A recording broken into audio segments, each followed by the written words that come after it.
Hello guys, कैसे हैं आप सभी लोग। उम्मीद करता हूँ बढ़िया होंगे। जैसा कि कल मैंने आपको बताया था कि 13 दिसंबर से हमने एक नया स्टार्ट किया है कोर्स जो द हिंदू का है।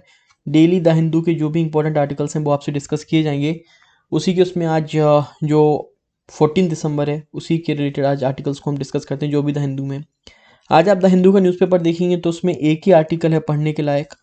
ओके, तो पहला आर्टिकल यही है, फैथोमिंग द न्यू वर्ल्ड डिसऑर्डर, जिसको आप पढ़ने में इंटरेस्टेड होंगे। इसमें क्या है, बेसिकली इसमें बताया गया है कि अभी वर्ल्ड की जो पॉलिटिकल पावर्स हैं वो किस तरीके से हो चुकी हैं। ओके, कौन सुपर पावर है, किस तरीके से सुपर पावर को चैलेंज किया जा रहा है, पूरा यहाँ पर ये डिस्कस किया गया है। सेकंड जो बड़ा आर्टिकल है वो आप देखेंगे, global gateway to creating links not dependencies. ये बेसिकली जो आर्टिकल है ये आपका यूरोपियन यूनियन के ऊपर है। इसमें इन्होंने यहाँ पर यूरोपियन यूनियन के ऊपर डिस्कस किया है। अब बेसिकली यहाँ पर क्या डिस्कस करना चाहते थे, इन्होंने बताया है कि यूरोपियन यूनियन जो है बेसिकली वो आपको डेब्ट्स नहीं देता है, वो बेसिकली आपको पैसा देता है, आपको किसी तरीके से सेल्फ सफिशिएंट बनाने की कोशिश कर रहा है, आपको आपको दबाना नहीं चाहता है। तो बेसिकली यहाँ पर जो उन्होंने यूरोपियन यूनियन की टोटल तारीफ की है तो ये हमारे कोई काम का नहीं है। सो एक ही आर्टिकल है हमारे काम का आज, फैथोमिंग द न्यू वर्ल्ड डिसऑर्डर। तो उसको हम देख लेते हैं क्या है ये आर्टिकल।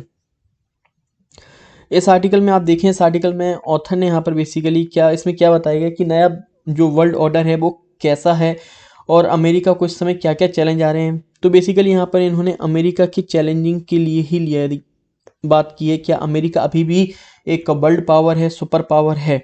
तो यहाँ पर ये कहते हैं कि अमेरिका ने जिस तरीके से अफगानिस्तान से स्टार्ट इस तरीके से करता है कि अमेरिका ने जिस तरीके से अफगानिस्तान से विथड्रॉल किया। तो अब यहाँ से दो चीज़ें हमें समझ में आ रही हैं। पहली चीज़ क्या समझ में आ रही है कि अमेरिका ने जो अपनी बात बोली है, that they want to realign their policy, मतलब कि जो उनकी फॉरेन पॉलिसी वो चेंज करना चाहते हैं, वो अब साउथ चाइना सी इंडो पैसिफिक ओशियन पर ज़्यादा फोकस करना चाहते हैं। पहला पॉइंट ये बोला गया है। तो ऑथर कहता है कि ऐसा नहीं है कि कंप्लीटली गलत हो, ये पार्शियली सही भी है। मैं लेकिन ऑथर कहता है कि यहाँ पर अगर देखा जाए तो ये रीजन कहना भी गलत नहीं होगा कि अमेरिका यहाँ पर जिस तरीके से 1975 में वियतनाम में फेल हुआ था, अमेरिका वियतनाम में फेल हुआ था उसको काउंटर करने में वियतनाम को, उसी तरीके से यहाँ पर अमेरिका यहाँ पर फेल हो रहा है। काफ़ी लंबे समय से अमेरिका यहाँ पर लगा हुआ था, युद्ध कर रहा था, पैसा इन्वेस्ट कर रहा था, मनी इन्वेस्ट कर रहा था, सोल्जर्स एम्प्लॉय कर रहा था, लेकिन वो समझ रहा था कि यहाँ पर कुछ भी नहीं होने वाला है। तो यहाँ पर फाइनली यही डिसाइड किया गया कि अमेरिका ने कि यहाँ से हम विथड्रॉ करेंगे, जैसा कि वियतनाम में किया था। तो यहाँ पर ऑथर ने यहाँ पर ये दो रीजन बताए हैं कि अमेरिका का किस तरीके से हम पॉइंट ऑफ व्यू ले सकते हैं अफगानिस्तान विथड्रॉ का। उसके बाद यहाँ पर ऑथर कहता है कि ऐसा नहीं है कि अमेरिका कोई एक पहला ऐसा देश है सुपर पावर जिसको सुपर पावर की पोस्ट से अब चैलेंजेस मिल रहे हैं। इससे पहले भी कई सारे एग्जांपल्स देखे गए हैं। जैसे कि हम बात करते हैं ब्रिटेन की। अब ब्रिटेन पहले सुपर पावर था जिसके लिए कहा जाता था जिसका सूरज कभी नहीं डूब सकता है, इस तरीके से बातें की जाती थी।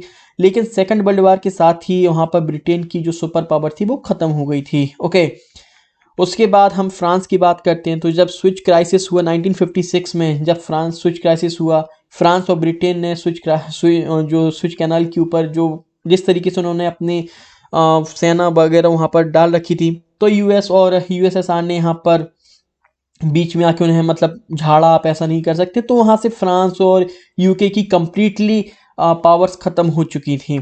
इसी के बाद हम बात करते हैं सोवियत यूनियन की। सोवियत यूनियन की बात करें तो सोवियत यूनियन ने अफगानिस्तान में भी, सोवियत यूनियन 1978 में कम्युनिस्ट गवर्नमेंट को लाने की कोशिश की, लेकिन सोवियत यूनियन भी यहाँ पर फेल हो गया। अफगानिस्तान से कुछ समय बाद उसको वहाँ से बाहर जाना पड़ा। और 1989 में आप देखते हैं कि यूएसएसआर ही कोलैप्स्ड हो चुका था। तो कई सारे सुपर पावर्स के हमने एग्जांपल्स देखे कि किस तरीके से वो कोलैप्स यहाँ पर हुए हैं। तो अगर अमेरिका एक सुपर पावर की पोस्ट से कोलैप्स हो रहा है तो कोई बड़ी बात नहीं होगी, ऑथर यहाँ पर कहते हैं। इसके बाद ऑथर कहता है कि बेसिकली अगर हम यहाँ पर देखें तो यहाँ पर अमेरिका को डायरेक्टली अब यहाँ पर चैलेंजेस देखने को मिल रहे हैं। और जो सबसे बड़े जो चैलेंजेस यहाँ पर वो तीन चैलेंजेस हैं। पहला जो चैलेंज है वो है आपका ईरान, दूसरा जो चैलेंज है वो है आपका रसिया, तीसरा जो चैलेंज है वो है आपका चाइना। ये तीन अमेरिका को अब डायरेक्ट चैलेंज यहाँ पर कर रहे हैं। सबसे पहले बात ऑथर ने यहाँ पर की है रसिया की। रसिया की यहाँ पर बात की थी, रसिया ने जिस तरीके से आप देखें यूक्रेन का जो बॉर्डर है, अगर आप यूक्रेन के बॉर्डर पे देखेंगे तो रसिया ने 1,75,000 1,75,000 सेना वहाँ पर तैनात कर रखी है यूक्रेन के बॉर्डर पर, कभी भी उसको बेसिकली हड़प सकता है। और यहाँ पर बेसिकली सीधा सीधा एक मैसेज यहाँ पर भेज रहा है रसिया की मैं सुपर पावर हूँ, और उसको चैलेंज कर रहा है। सेकंड यहाँ पर और ने यहाँ पर इशू दिखाया है रसिया का, जिस तरीके से रसिया ने यहाँ पर रिफ्यूजी क्राइसिस सेटअप कर रखा है पोलिश बॉर्डर पर, तो वो उसको भी एक दिखा रहा है कि पोलिश बॉर्डर पर किस तरीके से रसिया ने यहाँ पर रिफ्यूजी क्राइसिस कर रखा है। और यहाँ पर ऑथर कहता है कि रसिया भी यहाँ पर सीधा सीधा यहाँ पर दिखा रहा है कि यूक्रेन भी रसिया का पार्ट है, बेलारस तो पहले से ही रसिया का पार्ट हो चुका है, यूक्रेन भी रसिया का पार्ट है। यहाँ पर मतलब कि जो फर्स्ट वर्ल्ड वॉर के समय से रसिया यहाँ पर अपने आप को मेंटेन करने की कोशिश कर रहा है, बाल्टिक सी, ब्लैक सी को कैप्चर करने की, वो बेसिकली उस चीज़ को यहाँ पर दिखा रहा है कि रसिया का जो पावर है वो बाल्टिक सी से ब्लैक सी तक फैला हुआ है। और वो कंप्लीटली यहाँ बार बार वो यूएस को यहाँ पर चैलेंज कर रहा है। नेक्स्ट यहाँ पर ऑथर कहता है कि अगर हम ईरान को देखें तो ईरान के साथ बेसिकली जब डोनाल्ड ट्रंप प्रेसिडेंट थे तो उन्होंने एक जो ट्रीटी साइन हुई थी उससे वापस हो गए, 2015 की जो न्यूक्लियर डील थी उससे वो वापस हो गए यहाँ पर।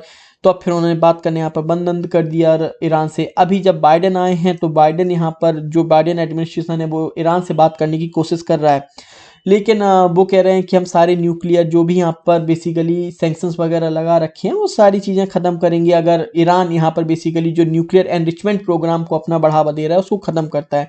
लेकिन अब यहाँ पर ईरान अपनी बात पे अड़ा हुआ है कि पहले सैंक्शंस हटाए जाएं और ईरान को प्रॉमिस दिया जाए कि आने वाले प्रेसिडेंट, फ्यूचर में कोई भी प्रेसिडेंट इस तरीके की यहाँ पर हमारे ऊपर सैंक्शंस नहीं लगाएगा, तभी न्यूक्लियर एनरिचमेंट प्रोग्राम को हम ख़त्म करेंगे, नहीं तो हम इसको कंटिन्यू रखेंगे। और आज के हालात ऐसे हैं, दोनों के दोनों अपनी बात पर यहाँ पर अड़े बैठे हैं, कोई भी पीछे हटने को तैयार नहीं है। आफ्टर दैट ऑथर यहाँ पर चाइना की बात करता है कि चाइना तो हर चीज़ में इस समय बेसिकली अमेरिका को चैलेंज कर रहा है, चाहे वो आप टेक्नोलॉजी में 5G, क्वांटम कम्युनिकेशन, कितनी भी आप टेक्नोलॉजी देख लें वहाँ पर चैलेंज कर रहा है। ताइवान पर भी यहाँ पर अब चाइना क्या कर रहा है, मतलब डजन्स ऑफ फाइटर जेट्स वहाँ पर वो भेज रहा है ताइवान पर, और अपना पावर दिखा रहा है कि ताइवान भी चाइना का पार्ट है।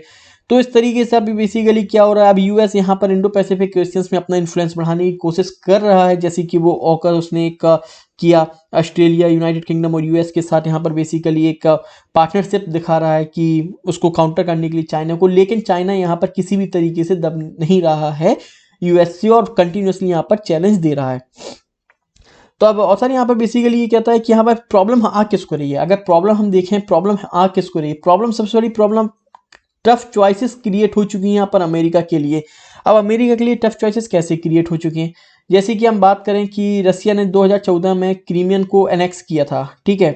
कई सारे आपने यूएसए ने सैंक्शंस लगा दिए रसिया के ऊपर, लेकिन रसिया को कोई फर्क ही नहीं पड़ा। रसिया की इकोनॉमी बहुत डाइवर्सिफाइड है, और ज़्यादा आप उनके ऊपर सैंक्शंस लगाओगे तो रसिया और चाइना साथ हो जाएंगे, ठीक है। ये एक इक्वेशन हो गई, रसिया और चाइना साथ हो जाएंगे, आप रसिया के ऊपर सैंक्शंस लगाओगे तो अगेन अब यहाँ पर क्या होगा, अगेन यूरोसियन पार्टनरशिप क्रिएट हो जाएगी, जैसा कि कोल्ड वार के समय पर हुआ था। तो रसिया यूएसए को बड़ा चैलेंज यहाँ पर हो रहा है, टेंशन हो रहा है। सेकंड हम देखें, अगर सेकंड यहाँ पर देखते हैं ईरान के साथ अगर हम बात करें, अब ईरान के साथ क्या प्रॉब्लम आ रही है, अगर ईरान के साथ आप देखें कि अगर अगर हम यूएसए अपने स्टेप बैक लेता है, ठीक है, स्टेप बैक लेता है, अगर यूएसए पीछे हट जाता है और कहता है कि पहले हम सैंक्शन हटा देते हैं, तो उसकी यहाँ पर वीकनेस दिखेगी कि यूएस अब वीक हो चुका है। अगर सैंक्शंस नहीं हटाता है तो दोनों अपनी अपनी बात पे अड़े। तो अब यहाँ पर ये सिचुएशन आ चुकी है कि जो टफ चॉइसेस क्रिएट हो चुकी है अमेरिका के लिए कि अब अमेरिका करे क्या, ठीक है। तो ये हमें पूरा यहाँ पर दिखाया गया था कि जियो पॉलिटिकल कंडीशन सब कैसी हो चुकी है वर्ल्ड की। आज के लिए एडिटोरियल्स में सिर्फ यही एडिटोरियल्स इंपॉर्टेंट है। And thank you so much. अगर वीडियो पसंद आती है तो लाइक एंड सब्सक्राइब जरूर करें वीडियो को। Thank you so much.